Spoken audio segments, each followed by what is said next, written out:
Isang hakbang patungo sa mas tahimik at maayos na buhay ang pinili ng isang dating kasapi ng underground mass organization matapos siyang formal na magbalik loob sa pamahalaan sa bayan ng Agoo, La Union.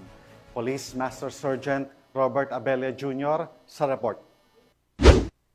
Bandang alas 2 ng hapon noong Agosto 9, 2025, isinagawa ng 2nd LUPMFC, Agoo MPS, TSC RMFB1, BHQ RMFB1, RID, PIT La Union at LUPIU sa koordinasyon ng mga barangay opisyal ng San Manuel Norte, Agoo, La Union ang isang pinagsanib na operasyon ng intelihensiya. Ito ay nagresulta sa voluntaryong pagsuko ni alias Sipin, 35 years old, may asawa at isang may bahay na dating miyembro ng Sectoral Front Organization at ng Underground Movement Organization, UGMO, sa Agoo, La Union.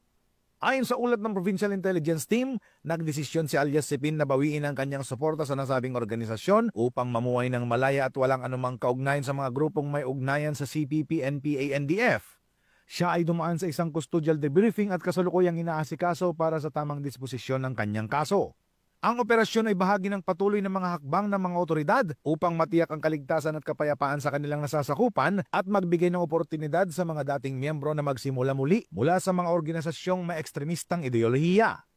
Ang pagsuko ni alias Sipin ay isang hakbang patungo sa mas maayos at mapayapang bayan at isang magandang halimbawa ng pagbabago para sa isang mas maliwanag na bagong Pilipinas.